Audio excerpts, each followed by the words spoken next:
In the winter of 1871, a small Pennsylvania coal town witnessed a wedding that would haunt generations.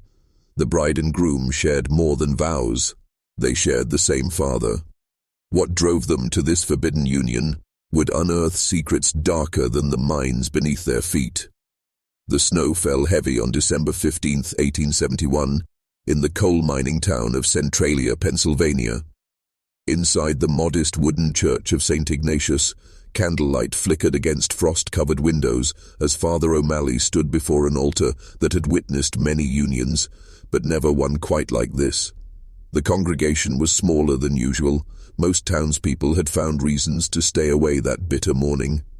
Margaret Kelligan, 19 years old, with auburn hair that caught the amber light, stood in her mother's yellowed wedding dress. The fabric, once pristine white, now bore the patina of time and the coal dust that seemed to settle on everything in Centralia. Her hands trembled as she held a bouquet of winter holly, the red berries like drops of blood against the dark green leaves. Beside her stood Thomas Kelligan, 22, his calloused hands bearing the permanent stains of coal that marked every man in town. His jaw was set firm, but his dark eyes betrayed a nervousness that seemed to pulse through the church like a living thing. The surname they shared was no coincidence. It was the source of whispers that had followed them through the narrow streets for months. In the front pew sat their mother, Sarah Kelligan, her face a mask of resignation carved from years of hardship. Her husband, their father, Patrick Kelligan, had died in the mines 3 years prior, crushed beneath a timber support that had given way during the brutal winter of 1868. What Patrick had left behind was more than grief. It was a secret that would bind his children in ways that defied both God and nature. The truth was so simple and horrifying. Margaret and Thomas were half-siblings, sharing the same father but different mothers. Patrick's wandering eye had created 2 families in the same small town, a fact that remained hidden until after his death, when his will revealed provisions for children that Sarah had never borne.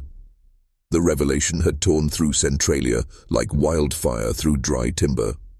Now, as Father O'Malley's voice echoed through the wooden rafters, speaking words of holy matrimony that seemed to catch in his throat, the weight of their shared blood hung in the air like smoke from the ever-burning coal seams beneath the town. Margaret's real mother, a woman named Elena who had died in childbirth, had been Patrick's secret for 19 years. The congregation shifted uncomfortably as the ceremony continued, each word of the vows carrying an undertone of transgression that seemed to seep into the very walls of the church. But what drove them to this moment? What force could be powerful enough to push 2 people past the boundaries of blood and morality?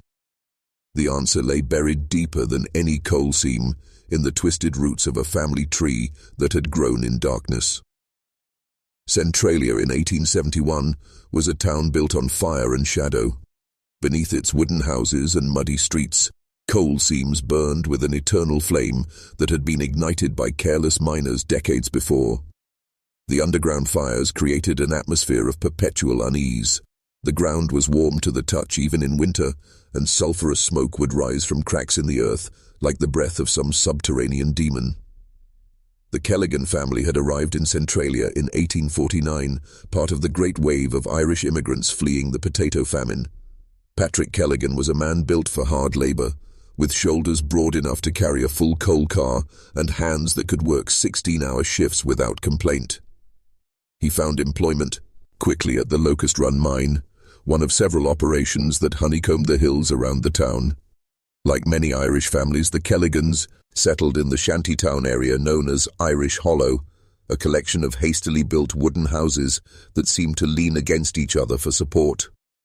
The neighborhood was a maze of narrow alleys where children played between hanging laundry and the ever-present coal dust settled on everything like black snow. Patrick married Sarah O'Brien in 1850, a match arranged by their families back in County Cork. Sarah was a woman of quiet strength, with dark hair and eyes that seemed to hold depths of sorrow, even in moments of joy. She bore Patrick their first child, Thomas, in 1851, followed by 2 daughters, who died in infancy from the lung fever that claimed so many children in the mining towns.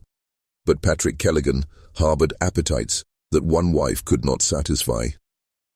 In the cramped quarters of Irish Hollow, privacy was a luxury few could afford, yet Patrick managed to conduct a secret affair that lasted nearly 2 decades. Elena Vasquez had come to Centralia with her family from Mexico, part of a small community of miners recruited to work the deeper shafts.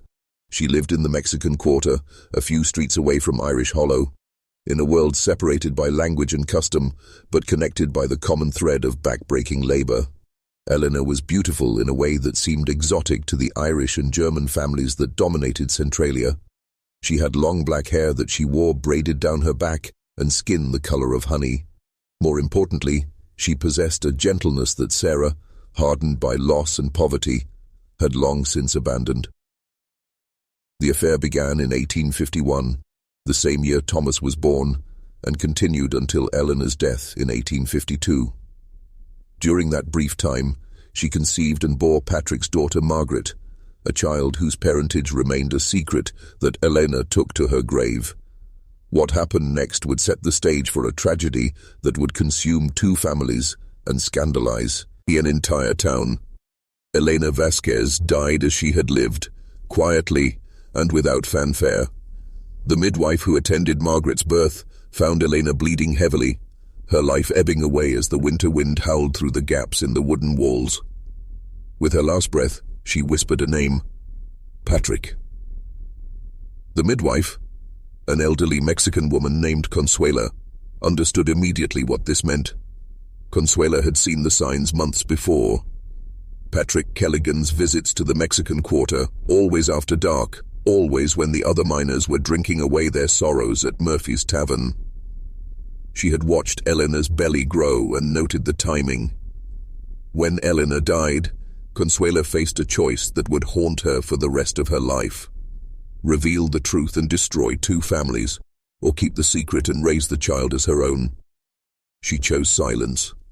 Margaret grew up believing Consuela was her grandmother, that her parents had died in a mining accident when she was too young to remember. The story was plausible enough in Centralia, where mining accidents were as common as Sunday Mass. Consuela scraped together a living by taking in laundry and mending clothes, work that allowed her to keep Margaret close while avoiding questions about the child's parentage. But secrets in a small town are like coal gas: invisible, dangerous, and prone to explosive revelation at the worst possible moment. Margaret inherited her mother's beauty and her father's stubborn determination. As she grew, the resemblance to Patrick Kelligan became increasingly difficult to ignore. She had his dark eyes, his square jaw, and his habit of tilting her head when she was thinking. More troubling still, she possessed a fierce intelligence that seemed to burn as bright as the coal fires beneath the town. By age 16, Margaret had caught the attention of every young man in Centralia, including Thomas Kelligan.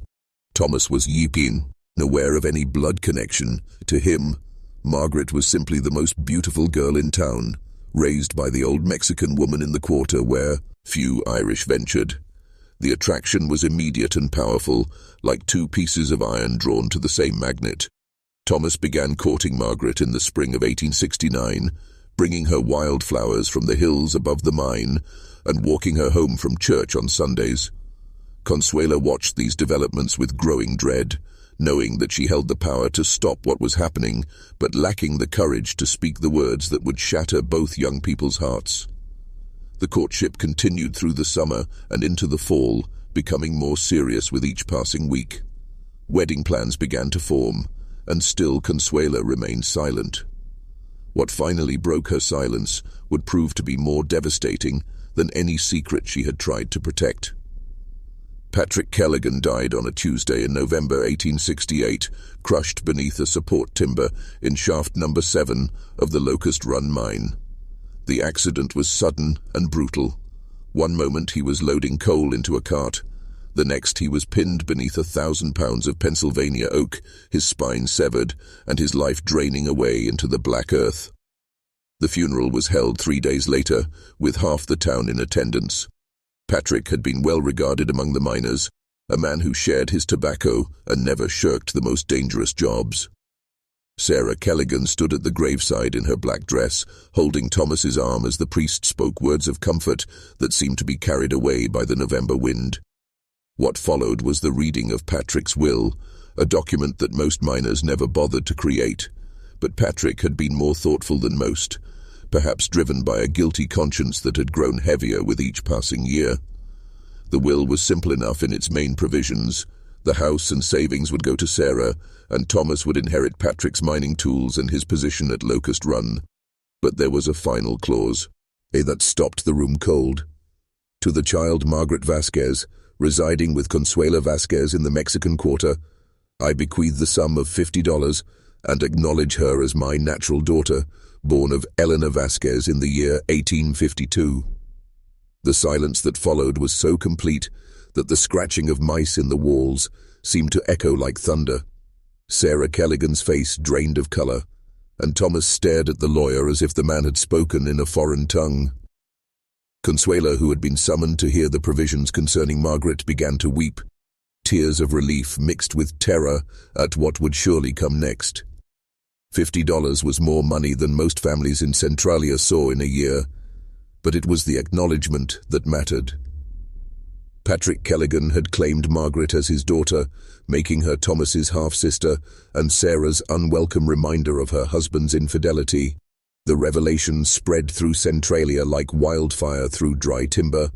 Within hours, every family knew that the beautiful Margaret Vasquez was actually Margaret Kelligan, that the courtship between her and Thomas was not just inappropriate, but unholy. Neighbors who had smiled and nodded at the young couple now whispered behind closed doors about the scandal that had infected their quiet community. But the most devastating impact was on the young couple themselves. Thomas retreated to his father's house, while Margaret locked herself in Consuela's small room, both of them trying to process the fact that their love was built on a foundation of shared blood. Most people assumed that would be the end of it. They were wrong. The revelation should have ended everything. In the normal order of things, Thomas and Margaret would have parted ways, perhaps leaving town to escape the whispers and sideways glances. But love, or whatever dark force had drawn them together, proved stronger than social convention, or even the laws of nature. For 3 weeks after the reading of the will, they stayed apart. Thomas threw himself into his work at the mine, taking double shifts and working until his hands bled and his back screamed in protest. The other miners gave him a wide berth, unsure how to address the scandal that had befallen the Kelligan family. Some muttered prayers for his soul, others simply avoided eye contact.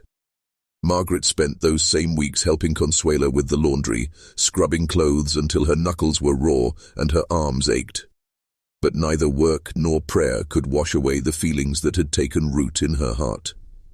She found herself staring out the small window of their room, watching the path that Thomas used to take when he came calling, hoping against hope to see his familiar figure emerging from the shadows. The first contact came through a letter, passed secretly by Margaret's friend Anna, a young German girl who worked at the company store. Thomas's handwriting was crude, but his words were clear. "The blood we share doesn't change what I feel. Meet me at the old shaft house tonight." Margaret burned the letter immediately, but she could not burn away the longing it had awakened. That night she slipped out of Consuela's house and made her way through the narrow streets of Centralia to the abandoned shaft house at the edge of town. The building had been closed for 3 years after a cave-in killed 6 miners, and most locals avoided it, believing it was haunted by the spirits of the dead. Thomas was waiting for her in the darkness, his face illuminated by a single candle that cast dancing shadows on the wooden walls. When they embraced, it was with a desperation that bordered on madness, 2 souls clinging to each other against the judgment of the world. "They'll never accept us," Margaret whispered, her voice barely audible above the wind that whistled through the gaps in the walls. "Then we'll make our own acceptance," Thomas replied, his hands tangled in her dark hair. "Blood or no blood, you're mine, and I'm yours. Nothing else matters." It was in that moment, surrounded by the ghosts of dead miners and the sulphurous smell of burning coal, that they made the decision that would scandalize Centralia and echo through generations. They would marry, Consequences be damned. But first, they would need to find someone willing to perform the ceremony. Father Sean O'Malley had been ministering to the souls of Centralia for 15 years, arriving from County Mayo in 1856 with nothing but a worn Bible and an unshakable faith in God's mercy. He had performed hundreds of weddings, baptized countless children, and delivered last rites to miners whose bodies were too broken to save. But nothing in his experience had prepared him for the request that Thomas and Margaret brought to him on a cold December morning. They appeared at the rectory just after dawn, when the coal smoke hung thick in the air and the frost made every breath visible. Father O'Malley opened the door to find them standing close together, their hands intertwined in a gesture that was both tender and defiant. He had been expecting this visit ever since the reading of Patrick Kelligan's will. In a town the size of Centralia, news travelled faster than gossip in an Irish pub. "Father," Thomas began, his voice steady despite the gravity of what he was about to ask, "we want you to marry us." Father O'Malley was a man of average height but commanding presence, with silver hair that had gone white from years of breathing coal dust, and eyes that had seen enough human suffering to fill a dozen lifetimes. He invited them into his study, a small room lined with theological books and warmed by a coal stove that never seemed adequate against the Pennsylvania winter. "You know what you're asking," he said quietly, settling into his chair behind a desk scarred by years of use. "You're asking me to unite two people who share a father. It's forbidden by God's law and man's." Margaret spoke for the first time, her voice carrying the steel that had been inherited from Patrick Kelligan. "We share a father's blood, but we weren't raised as brother and sister. We didn't know until Patrick's will was read. Our love came first, before we knew about the blood." Father O'Malley studied their faces, noting the desperation in their eyes and the way they clung to each other as if letting go would mean drowning. He had seen enough of human nature to recognize that telling them no would not end their relationship. It would only drive them further into shadow and sin. "The church has rules for a reason," he said finally. "Marriage is a sacrament, blessed by God and witnessed by the community. What you're asking for goes against everything I've sworn to uphold." Thomas leaned forward. "Then what would you have us do? Live in sin? Leave town and never return? Margaret is carrying my child, Father. If you won't marry us, who will?" The words hung in the air like smoke from a funeral pyre. A child was coming, and with it, another generation marked by the sins of the past. The news of Margaret's pregnancy fell on the small room like a stone dropped into still water, creating ripples that would spread far beyond the walls of the rectory. Father O'Malley's face went pale, and his hands began to tremble as he gripped the worn leather arms of his chair. Margaret's condition was barely visible. She was perhaps 2 months along, just enough to miss her monthly courses and feel the familiar nausea that announced new life. But in Centralia, where women shared their intimate knowledge freely, and nothing remained secret for long, the signs were becoming impossible to hide. Consuela had been the first to notice, watching Margaret turn green at the smell of cooking meat and struggle to lace her corset. "How long have you known?" Father O'Malley asked, his voice barely above a whisper. 6 weeks, Margaret replied, her hand moving instinctively to her still flat stomach. "Long enough to be certain." The priest rose from his chair and walked to the window, staring out at the smoke-shrouded streets of Centralia. In the distance, he could see the headframe of the Locust Run mine, where Patrick Kelligan had worked until his death. The irony was not lost on him. The sins of the father were quite literally being visited upon the children. "You understand what this means?" he said without turning around. "A child born of such a union. There will be talk of curses, of punishment from God. The child will carry this burden for life." Thomas stood abruptly, anger flashing in his dark eyes. "The child will carry our love, nothing more. We didn't choose to share blood, Father, but we choose to share life. If God disapproves, let him strike us down. Don't tempt Providence, Father O'Malley warned, finally turning back to face them. God's justice may be slow, but it is certain. Margaret rose to stand beside Thomas, her chin lifted in defiance. Then marry us, Father. Give our child a name and a blessing. If we're damned, let us be damned as husband and wife, not as sinners living in shame. The priest walked to his bookshelf and pulled down a thick volume of canon law, its pages yellowed with age and marked with countless annotations. He had spent many sleepless nights studying these texts, searching for loopholes and exceptions that might justify what his heart wanted to do, but his mind knew was wrong. There is a precedent, he said slowly, his finger tracing a passage in Latin. In cases where the relationship was unknown at the time of conception, and where the alternative would be greater sin. Hope flickered in their eyes like candlelight in a storm, but Father O'Malley's next words would test their resolve in ways they never imagined. Father O'Malley closed the book with a sound like a coffin lid falling shut. The passage he had referenced heard a narrow path through the moral wilderness, but it was a path fraught with conditions that would test the young couple's determination in ways they could not yet comprehend. The Church acknowledges, he began slowly, that sins committed in ignorance carry less weight than those committed with full knowledge. Your relationship began before you knew of your shared parentage. This provides some mitigation. Thomas and Margaret exchanged glances, hope beginning to kindle in their hearts.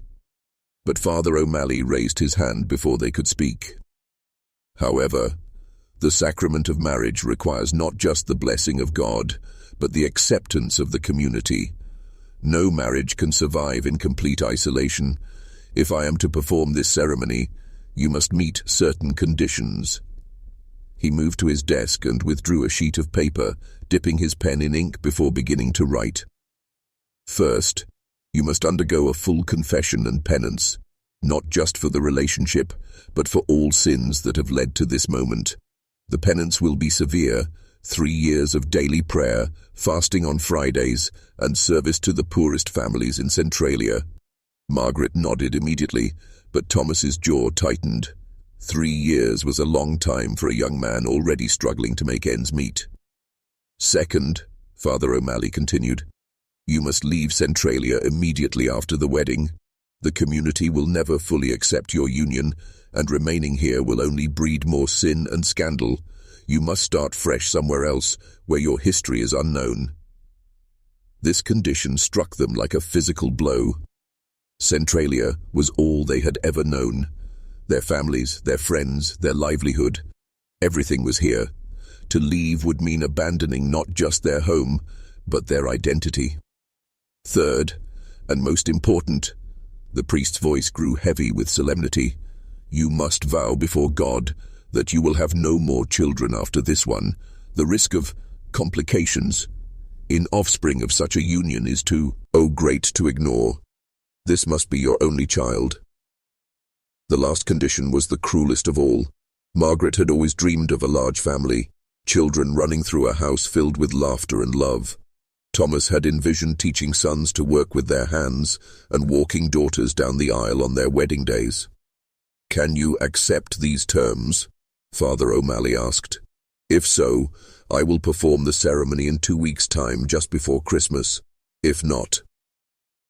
He left the alternative unspoken, but it hung in the air between them like smoke from the eternal fires beneath their feet. What would they choose? Love with chains, or freedom without each other? Word of the impending marriage spread through Centralia like black damp through a mine shaft, silent, invisible, and deadly. By evening of the day, Thomas and Margaret had visited Father O'Malley. Every household from Irish Hollow to the German Quarter knew that the forbidden couple intended to wed. The reaction was swift and brutal. Sarah Kelligan was the first to act. She appeared at Father O'Malley's rectory before the sun had fully set, her face twisted with rage and shame. You cannot do this, she demanded, bursting through the door without knocking. That girl is a bastard spawn of my husband's sin, and now you would make me call her daughter-in-law. I'll see this church burn first. Behind her came a delegation of the town's most prominent women, the wives of mine supervisors, the leaders of the church auxiliary, the self-appointed guardians of Centralia's moral fabric. Mrs. Henderson, whose husband owned the company store, spoke for the group. "Father, we understand your compassion, but this union cannot be sanctified. It goes against nature itself. What message does it send to our children? That any perversion can be blessed if you simply ask nicely."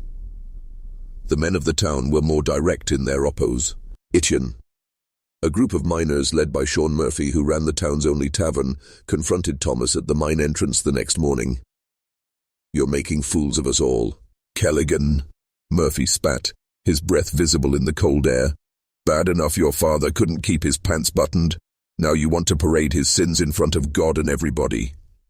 Thomas squared his shoulders, coal dust already streaking his face, though the shift had barely begun. "My private business is no concern of yours, Murphy. It became our concern when you decided to turn our church into a circus," another miner interjected. "You want to live in sin with your sister. That's between you and hell. But don't expect us to stand witness." The confrontation might have turned violent, if not for the intervention of the mine foreman, who ordered everyone back to work. But the damage was done. Thomas found himself working alone, the other miners giving him a wide berth as if his condition might be contagious. Margaret faced her own trials. Women turned their backs when she walked down the street. Children were called inside when she passed their homes, and even the shopkeepers at the company store made it clear she was no longer welcome. Only Consuela stood by them, her weathered face set with grim determination. She had kept the secret for 19 years. She would not abandon Margaret now when the truth had finally come to light, but the isolation was taking its toll on both young people, wearing them down like water against stone. As opposition mounted from the respectable citizens of Centralia, an unexpected alliance began to form in the shadows. The outcasts and marginalized members of the community, those who had themselves faced rejection and judgment, quietly rallied to support the forbidden couple. Consuela was the first to act. Using her connections among the Mexican families who worked the deepest and most dangerous mine shafts, she began organizing a network of support. These families understood what it meant to be judged by circumstances beyond their control, to be seen as less than human by those who considered themselves morally superior. The second ally came from an unexpected source, Father Michael Kowalski, the Polish priest who ministered to the Eastern European miners in the next valley over. When Father O'Malley shared his dilemma with his colleague during their monthly meeting, Kowalski listened with the patience of a man who had seen human suffering in all its forms. "In Poland," Kowalski said quietly, "I knew families who survived the Russian occupation by protecting each other's secrets. Sometimes love requires protection from those who would destroy it." He offered his church as an alternative venue if the pressure in Centralia became too great. More importantly, he provided something Father O'Malley desperately needed: moral support from a fellow servant of God who understood that compassion sometimes required bending rules.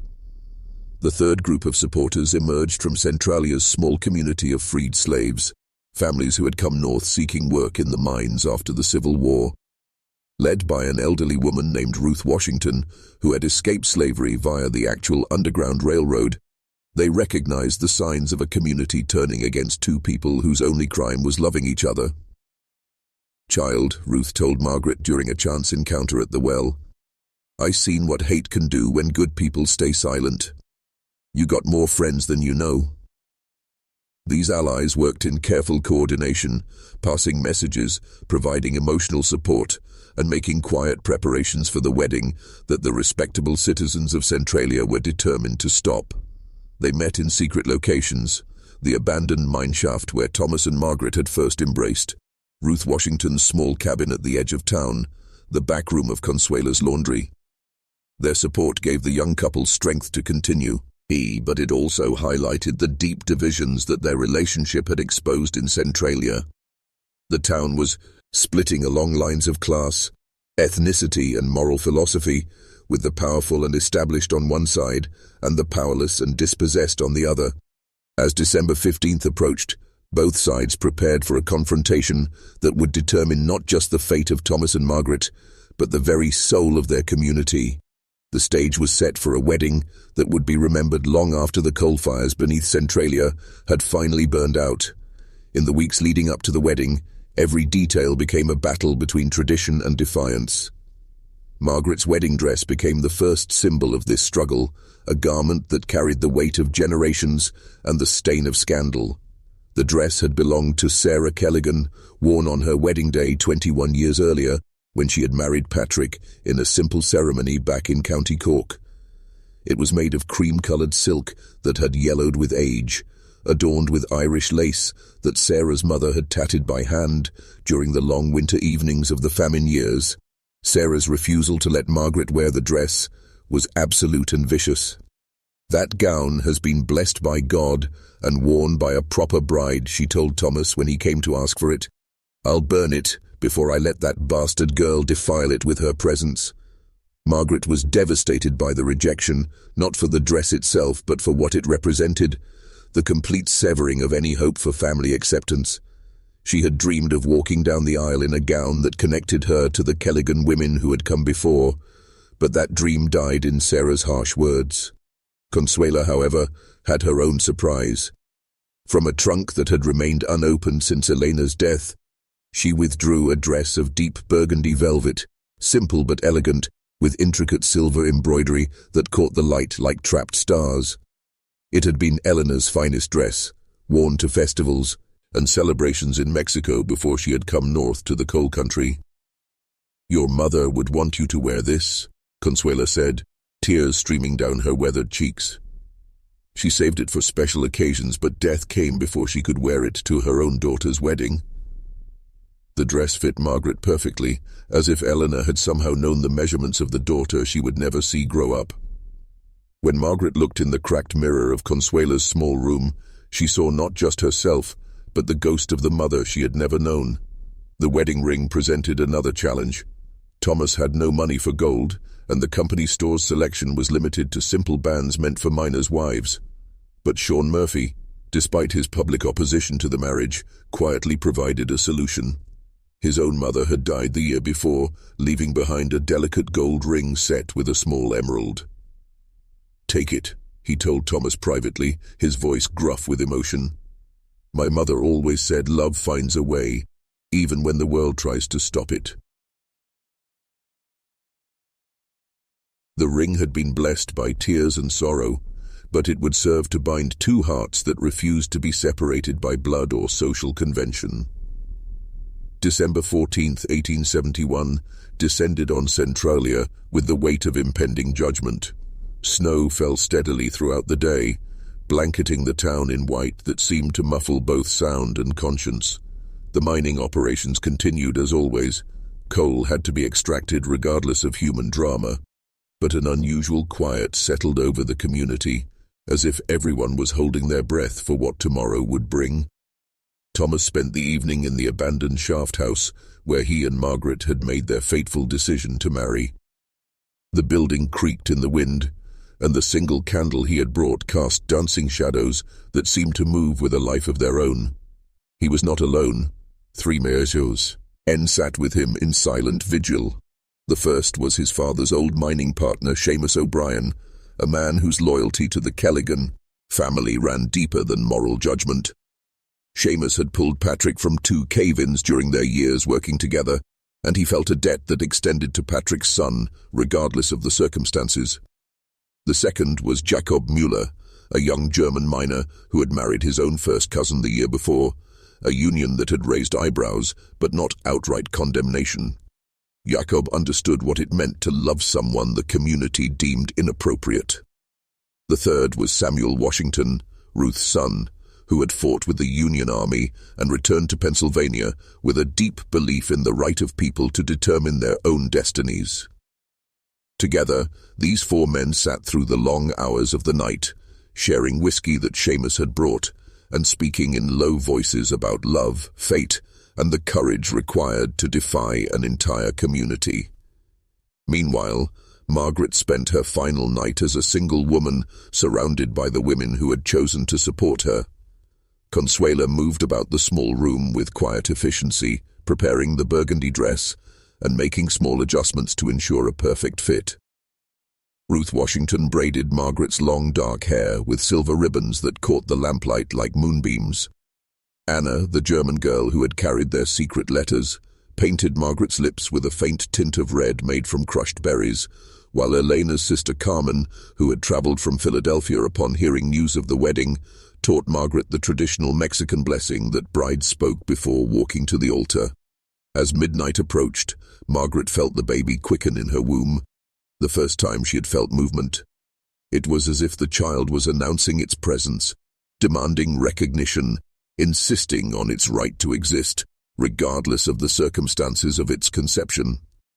Outside, the snow continued to fall, each flake a silent witness to a love that refused to be extinguished by the cold winds of judgment. Dawn came reluctantly to Centralia on December 15th, filtering through heavy clouds that promised more snow before the day was done. The town awakened to a strange quiet, as if even the ever-present coal smoke was holding its breath. In houses throughout the community, families prepared for what would become the most controversial wedding in Centralia's history. At the rectory, Father O'Malley had not slept. He knelt before the altar of St. Ignatius, praying for guidance that seemed as elusive as warmth in a Pennsylvania winter. The decision to perform the ceremony had cost him the support of his most prominent parishioners, and he knew that his superiors in Philadelphia would likely remove him from his post once word reached them.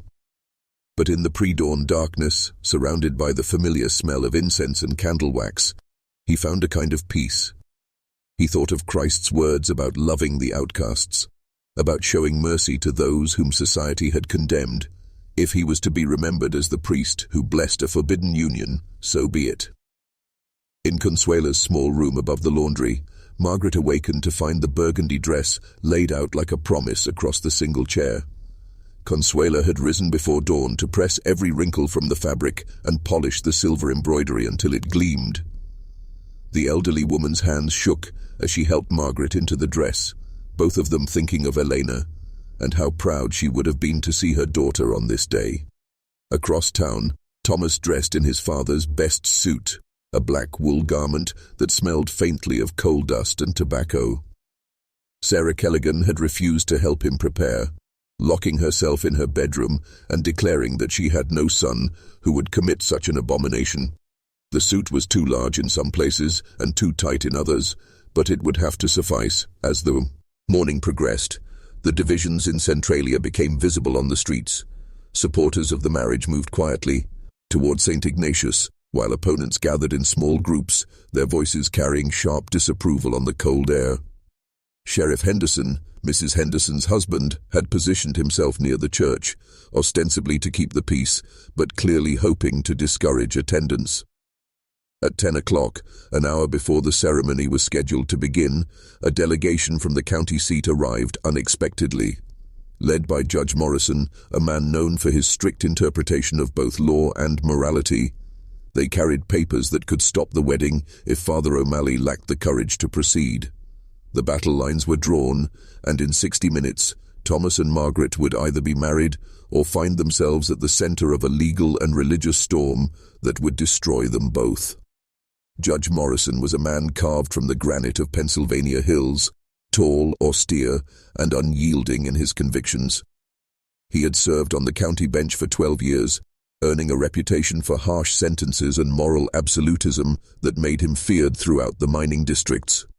His arrival at St. Ignatius with a contingent of court officials sent ripples of panic through the small crowd of wedding supporters. The judge carried with him a writ of prohibition, a legal document that could halt the ceremony on grounds of public morality and state law. Pennsylvania, like most states, had specific statutes governing marriage between blood relatives, and while the law was rarely enforced in cases of distant cousins, the union of half-siblings clearly violated both legal and moral standards. Sheriff Henderson escorted the judge to the church steps, where a crowd had already begun to gather despite the bitter cold. Father O'Malley emerged from the rectory, his black cassock whipping in the wind, his face pale but determined. "Father O'Malley," Judge Morrison announced in a voice that carried across the churchyard. "I am here to inform you that any attempt to solemnize a marriage between Thomas Kelligan and Margaret Vasquez will be considered a violation of Pennsylvania state law and subject to criminal prosecution." A murmur ran through the crowd, some voices expressing satisfaction at this intervention, others rising in protest. Consuela clutched Margaret's arm tighter, while Thomas stepped forward, his jaw set in defiance. "What law?" Thomas demanded. "Show me the statute that says two people who didn't know they were related can't marry when they're already expecting a child." Judge Morrison withdrew a leather-bound volume from his coat. Pennsylvania Consolidated Statutes, Section 1304. Marriage between persons related by consanguinity within the degree of half-siblings is null and void from the beginning. The law makes no exceptions for ignorance of relationship.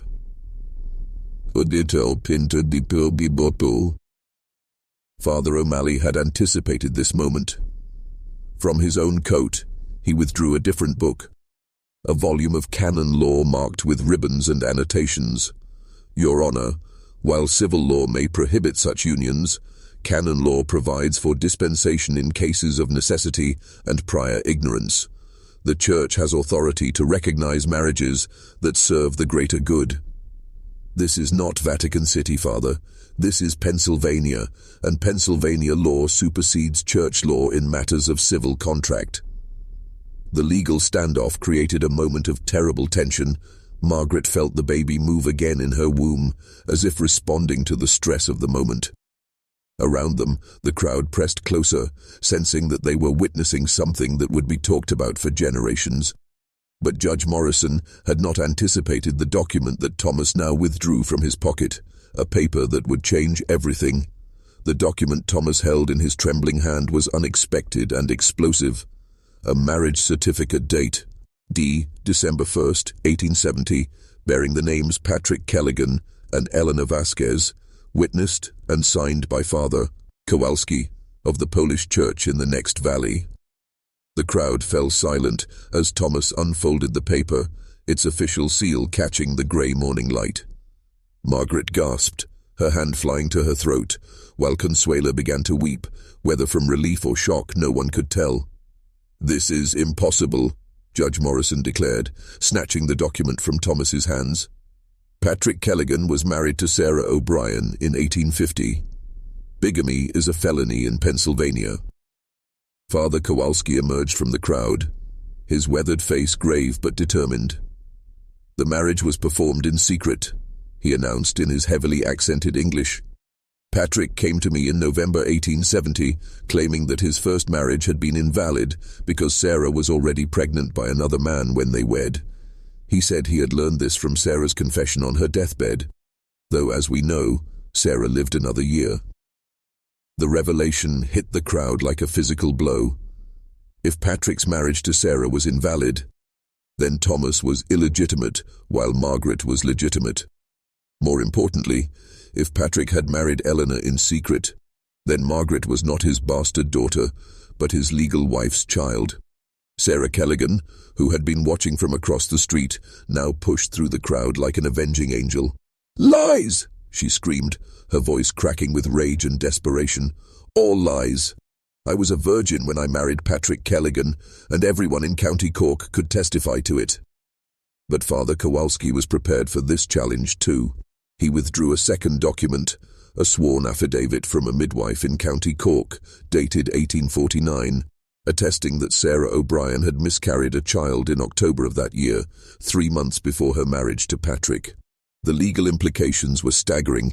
If Patrick's first marriage was indeed invalid, and if he had legally married Eleanor in 1870, then everything turned. Jenny, Margaret, would be his legitimate daughter, Thomas would be illegitimate, and their proposed union would be between a legitimate daughter and an illegitimate son, still morally questionable, but not technically incestuous under church law. Judge Morrison studied the documents with growing frustration, clearly looking for legal grounds to dismiss them. The crowd pressed closer, sensing that the tide was turning in favor of the young couple. But Sarah Kelligan was not finished fighting. What she revealed next would shake the foundations of everything they thought they knew about the Kelligan family and the town of Centralia itself. Sarah Kelligan stood in the center of the churning crowd, like a woman possessed, her black dress whipping in the December wind, her eyes blazing with a fury that seemed to draw strength from the coal fires burning beneath their feet. The documents that threatened to legitimize Margaret's birth had pushed her past the breaking point of human endurance. "You want the truth?" she screamed, her voice carrying across the churchyard with supernatural clarity. "I'll give you truth that will damn you all." She reached into her coat and withdrew a bundle of letters tied with a faded blue ribbon. Correspondence that she had kept hidden for 21 years. Evidence of secrets that would destroy more than one family in Centralia. Patrick Kelligan was not Margaret's father, she announced, holding the letters above her head like a weapon. "These are love letters from Elena Vasquez to Dr. William Morrison, your precious judge's own father. Eleanor was carrying Morrison's bastard when she died, not Patrick's." The crowd recoiled, as if struck by lightning. Judge Morrison's face drained of all color, and his hands began to shake as he processed the implications of Sarah's revelation. If true, it meant that Margaret was not a Kelligan at all, but a Mose Morrison, the illegitimate daughter of his own late father. "That's impossible," Judge Morrison whispered, but his voice lacked conviction. Everyone in the crowd could see the resemblance now that it had been pointed out. Margaret's fine features and intelligent eyes were indeed more Morrison than Kelligan. Sarah was not finished with her revelations. "And there's more," she continued, her voice growing stronger with each word. "Patrick Kelligan knew the truth. He claimed Margaret in his will, not because she was his daughter, but because Dr. Morrison paid him to do it. $20 a month for 3 years to keep the secret and raise the bastard as his own." The letters fluttered in her hands as she waved them, evidence of a conspiracy that reached into the highest levels of Centralia society. Dr. Morrison had been the town's most respected citizen, a man whose word was considered beyond question. The revelation that he had fathered a child with a Mexican woman and then paid to cover it up sent shockwaves through the assembled crowd. Thomas stared at Margaret in wonder and confusion. If she was not his half-sister, then their love was not forbidden by blood, but she was still the illegitimate daughter of the most prominent family in the county, which brought its own complications. Judge Morrison gripped the church railing for support, his authority crumbling with each passing moment. The legal challenge to the wedding had become a revelation that threatened to destroy his own family's reputation. The letters Sarah brandished told a story of passion and deception that reached back to the earliest days of Centralia's founding. Dr. William Morrison had arrived in the coal town in 1848, a young physician from Philadelphia who had been drawn to the frontier by promises of quick wealth from treating miners. He had established his practice in a small building near the main shaft, treating everything from black lung disease to mining accidents with a skill that quickly made him indispensable to the community. Elena Vasquez had come to his attention in the spring of 1851 when she had been brought to his clinic suffering from a fever that had swept through the Mexican quarter. She was 17 years old, with the kind of natural beauty that seemed to glow even in illness. Dr. Morrison, then 28 and unmarried, had found reasons to extend her treatment far beyond what medical necessity required. The affair had been conducted with the utmost secrecy. Dr. Morrison had too much to lose: his reputation, his practice, and his standing in a community that barely tolerated the presence of Mexican workers, let alone romantic relationships between white professionals and immigrant women. But Elena had possessed an intelligence and warmth that had captivated the lonely doctor, and their clandestine meetings had continued throughout the summer of 1851. When Elena discovered she was pregnant in late autumn, Dr. Morrison had faced a crisis that threatened everything he had worked to build. He could not acknowledge the child without destroying his career, but neither could he abandon Eleanor to face the scandal alone. His solution had been to arrange for Patrick Kelligan to claim paternity, a deception that had cost him $20 a month, but had preserved his reputation. Elena had died believing that Patrick was Margaret's father. Dr. Morrison had convinced her that he had discussed the matter with Patrick, who had agreed to accept responsibility for another man's child out of friendship and Catholic charity. Elena had taken this lie to her grave, never knowing that the man she loved had paid Patrick to assume his obligations. The monthly payments had continued until Patrick's death in 1868, a financial arrangement that Patrick had used to supplement his miner's wages and support his growing family. Patrick's will, acknowledging Margaret as his daughter, had not been a confession, but a final gesture to maintain the fiction that Dr. Morrison had created. Now, with Sarah's revelation, the entire structure of lies was crumbling. Judge Morrison found himself staring at Margaret with new eyes, seeing in her features an unmistakable resemblance to his late father. The high cheekbones, the intelligent dark eyes, the way she held her head when listening. All were Morrison traits that he had failed to notice when she was simply a Mexican girl from the wrong side of town. Judge Morrison stood frozen on the church steps, trapped between his duty to uphold the law and the devastating personal implications of Sarah's revelations. The crowd watched him with a mixture of anticipation and horror, sensing that they were witnessing the destruction of one of their community's most prominent families. The letters in Sarah's hands contained more than just evidence of his father's affair. They detailed the financial arrangements, the medical care Dr. Morrison had secretly provided to Eleanor during her pregnancy, and his anguished guilt over abandoning his daughter to be raised in poverty while he built his respectable life. "You have no authority here," Thomas said quietly, his voice cutting through the wind. "You came to stop this wedding on moral grounds, but your own family's morality is built on lies and abandoned children." Judge Morrison's hand moved instinctively to his coat, where he carried a pistol, standard equipment for a man who traveled the rough mining districts. For a moment, the crowd held its breath, sensing violence in the air. But Margaret stepped forward, her burgundy dress bright against the snow, and spoke the words that would diffuse the crisis.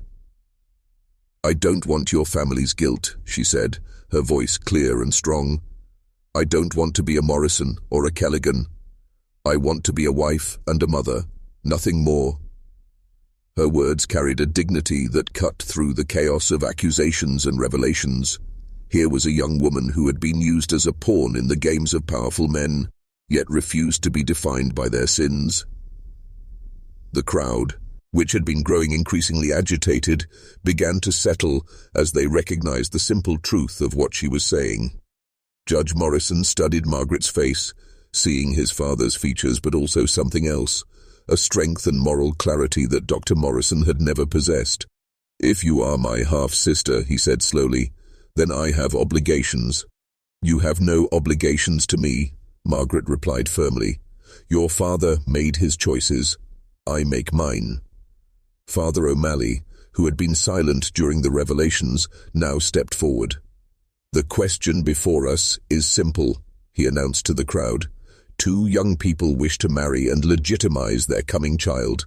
The legal barriers have been removed by these revelations.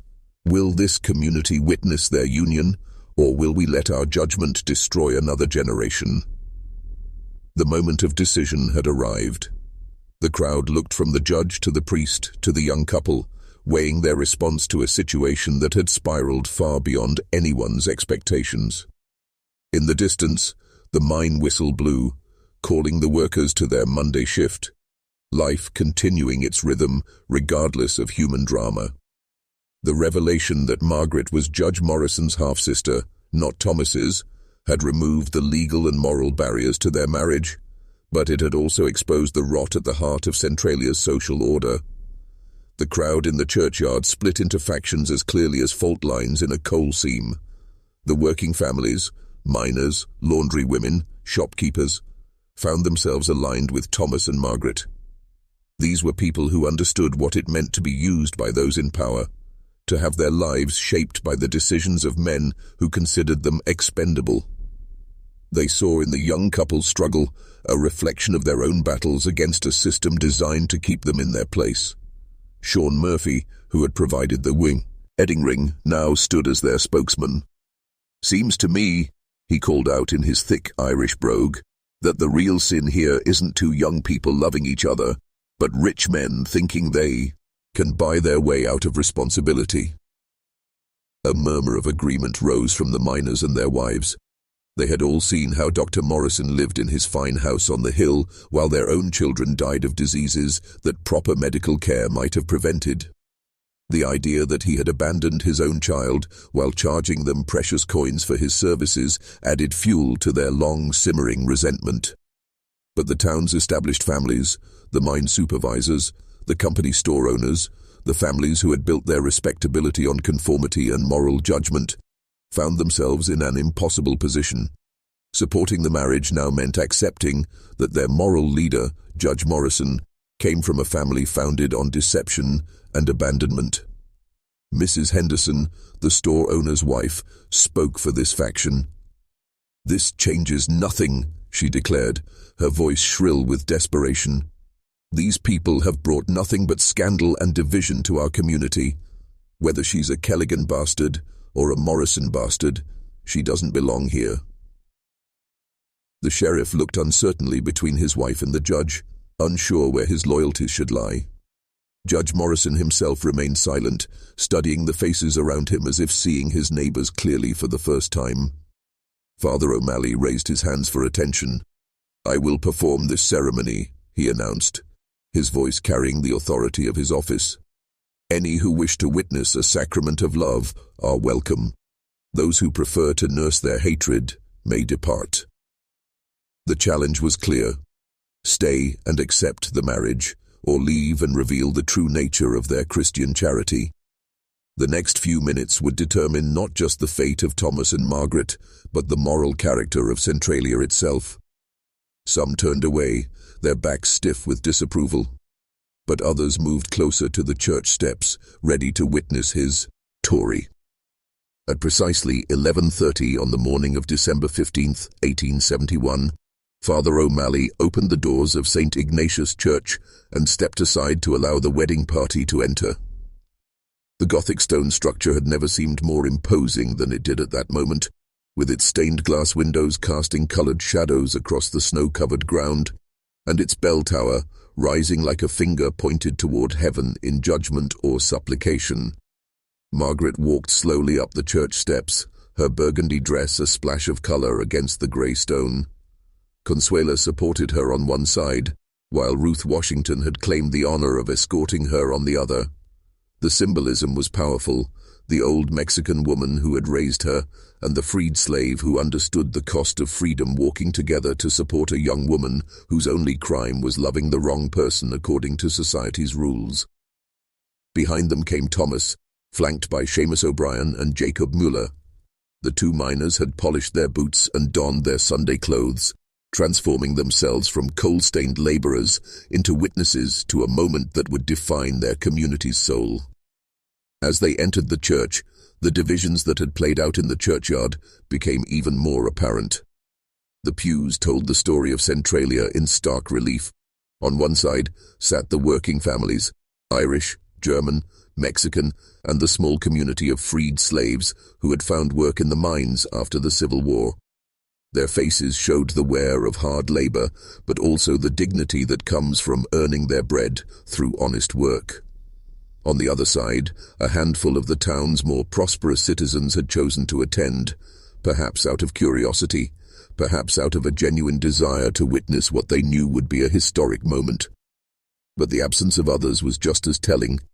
Empty spaces where the mine supervisors, the company, officials, and the self-appointed guardians of moral order would normally sit.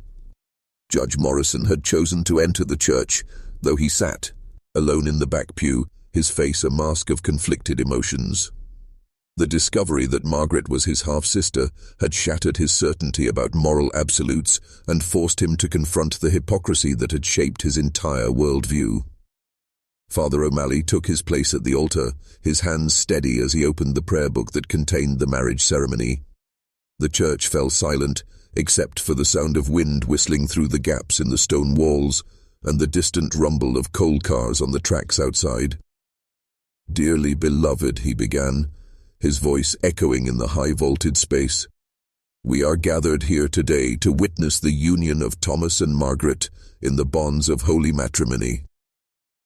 The words of the marriage ceremony had been spoken thousands of times within the walls of St. Ignatius, but never had they carried such weight or been delivered under such extraordinary circumstances.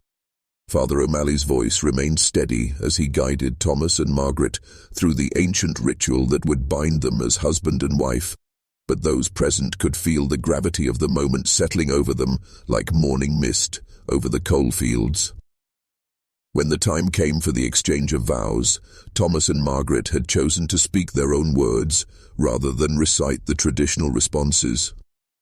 Thomas went first, his voice clear and strong despite the magnitude of what he was promising. "Margaret," he began, taking her hands in his coal-stained fingers, "I take you as my wife, not because the world approves, but because my heart demands it. I promise to love you whether we are rich or poor, accepted or rejected, blessed or cursed by those who think they know better than we do. I promise to protect our child and any children who may come, to give them a name and a father's love regardless of what others may say about their birth." The congregation stirred at his mention, "Oh, future children," knowing that Father O'Malley had required them to vow to have no more after this one. But Thomas's words were his own, spoken from his heart rather than from a script written by religious authority. Margaret's response was equally defiant and equally moving. "Thomas," she said, her voice carrying to every corner of the church, "I take you as my husband knowing that our path will be harder than most. I promise to stand with you against whatever judgment the world may pass, to raise our children with pride in who they are, not shame for how they came to be. I promise to love you not because we share blood or because we don't, but because you are the other half of my soul." The exchange of rings followed, with Sean Murphy's mother's emerald catching the light from the stained glass windows as Thomas placed it on Margaret's finger. The ring was too large, but Margaret closed her hand around it, making it fit through sheer determination. Father O'Malley raised his hands over the couple. "By the power vested in me by God and the Holy Catholic Church, I now pronounce you husband and wife. What God has joined together, let no man put asunder." The kiss that sealed their marriage was tender but brief, both of them aware that they were being watched by hostile eyes, as well as friendly ones. But in that moment, surrounded by the flickering light of devotional candles and the smell of incense, they had achieved what had seemed impossible just hours before. They were married, and no force on earth could undo what had been done. The wedding reception took place not in the church hall, which the respectable families of Centralia had effectively made unavailable, but in Murphy's Tavern, a rough wooden building that served the miners their evening whiskey and occasional moments of celebration. Sean Murphy had closed the establishment to regular customers for the afternoon, transforming his humble saloon into a wedding hall that would have scandalized the temperance ladies of the community. The feast was modest but heartfelt. Consuela had prepared traditional Mexican dishes, tamales wrapped in corn husks, rice flavored with saffron, and sweet bread that filled the tavern with the scent of cinnamon and honey. Ruth Washington contributed fried chicken and cornbread, recipes that had sustained her family through slavery and freedom. The Irish miners' wives brought potatoes prepared a dozen different ways, and the German families contributed sausages and sauerkraut that added a tangy sharpness to the mix of flavors. The result was a feast that represented the true diversity of Centralia, a blending of cultures that the established families preferred to ignore, but which reflected the reality of life in the coal country. Different languages mixed in the warm air of the tavern as toasts were offered in English, Spanish, German, and Polish. Judge Morrison surprised everyone by accepting Sean Murphy's grudging invitation to attend. He sat in a corner nursing a glass of whiskey and studying Margaret with eyes that were learning to see his father's features in her face. When called upon to speak, he rose unsteadily and offered words that would be remembered long after the evening ended. "I have spent my life believing that the law and morality were the same thing," he said, his voice thick with emotion and alcohol. "Today I learned that sometimes the law serves to hide our sins rather than reveal them. These young people have shown more courage than I have ever possessed." The celebration continued late into the evening, with fiddle music and dancing that made the rough wooden floor creak and sway. Thomas and Margaret danced their first dance as husband and wife to an Irish tune that Seamus O'Brien played on a battered violin, their movements careful and tender as Margaret's pregnancy began to show more obviously in the form-fitting burgundy dress. As midnight approached, the wee Elwishers began to depart, leaving the newlyweds to face their first night as a married couple. They had achieved their goal, but at a cost that was only beginning to become apparent. The divisions in Centralia that their wedding had exposed would not heal easily, and their own future remained uncertain. Tomorrow would bring new challenges, but tonight they were simply Thomas and Margaret Kelligan, husband and wife, bound together by love and determination. The weeks following the wedding brought consequences that rippled through Centralia like cracks, spreading through mine timbers under too much pressure.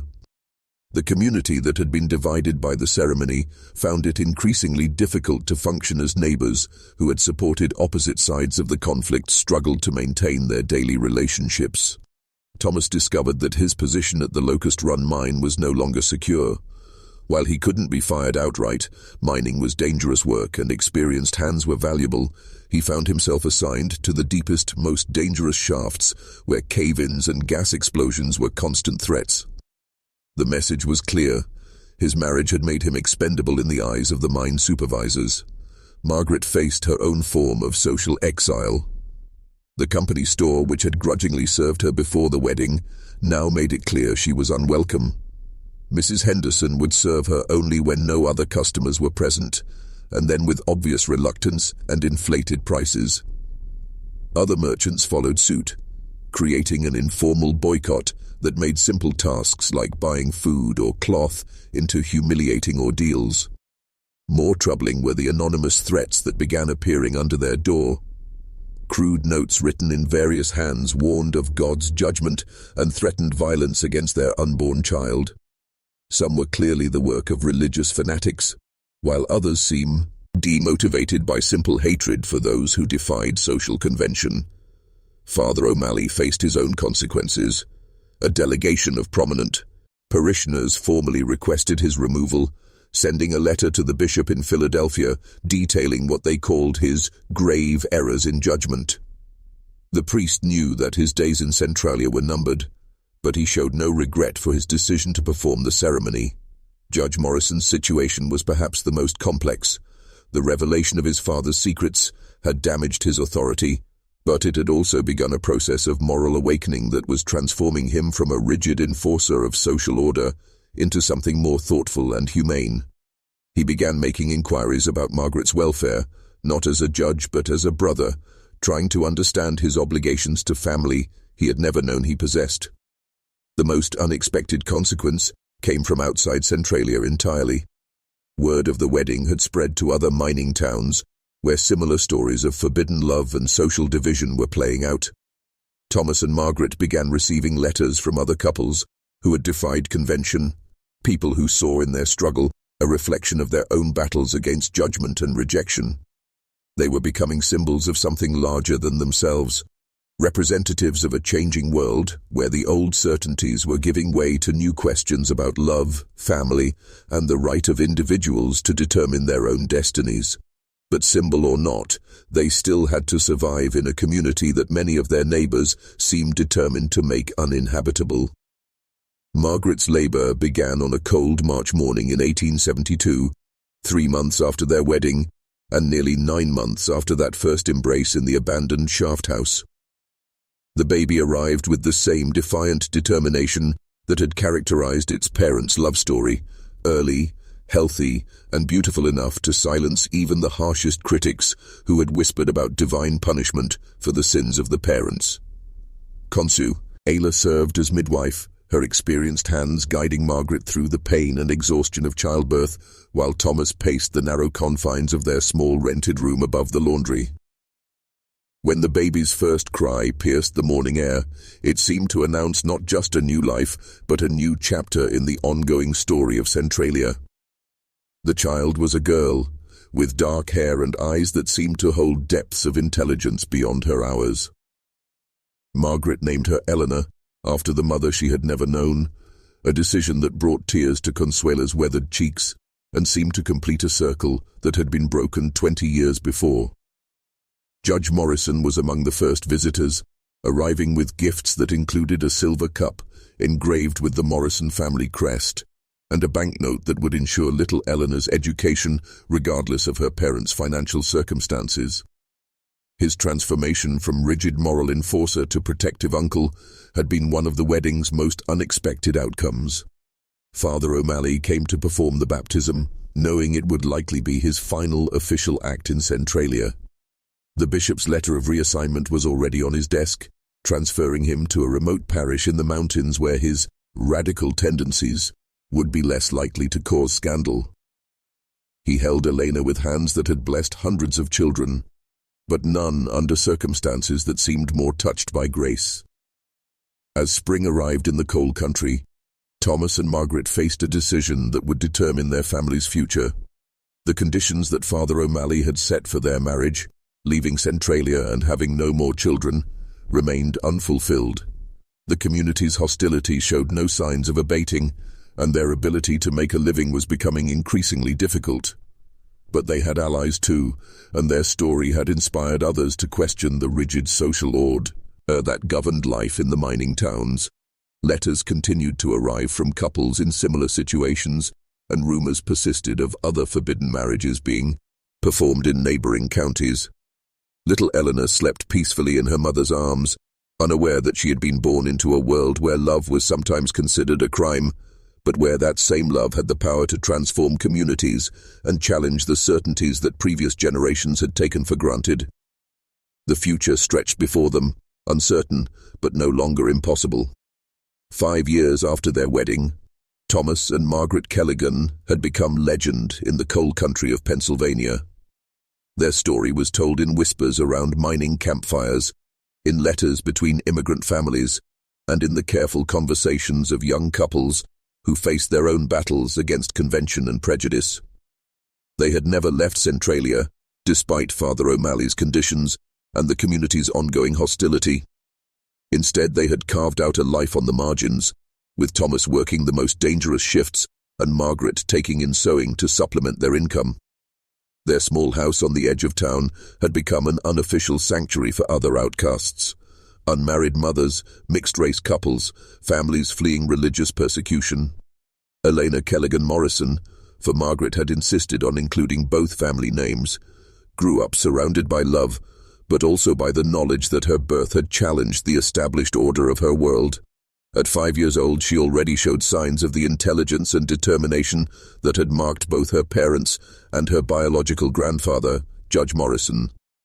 The judge had become a regular presence in Eleanor's life, bringing books and teaching her to read with a patience that surprised everyone who knew his former severity.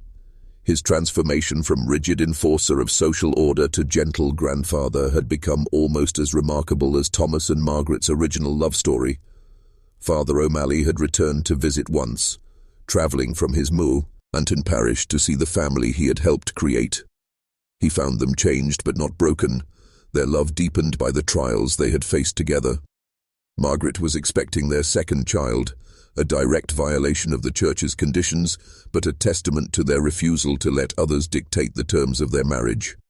The mining town itself had been transformed by their story. The rigid social hierarchy that had once defined Centralia had given way to something more fluid and accepting. Other unconventional unions had followed. A German widow marrying an Irish widower despite family objections, a freed slave finding love with a Mexican immigrant, matches that would have been scandalous before, but which the community now grudgingly accepted. But perhaps the most significant change was in the children. Elena and her contemporaries grew up in a world where love was understood to be more complex than their parents had believed, where the boundaries between acceptable and forbidden had been blurred by one couple's determination to define their own destiny. As 1876 approached, bringing with it the centennial celebration of American independence, Thomas and Margaret often reflected on their own declaration of independence from social convention. They had paid a price for their choices, but they had also discovered that love, properly defended, could indeed conquer all. Their story would be remembered long after the coal fires beneath Centralia had finally burned out, a testament to the power of two people who refused to let others define the limits of their hearts. What do you think? Would you have had the courage to defy an entire community for love?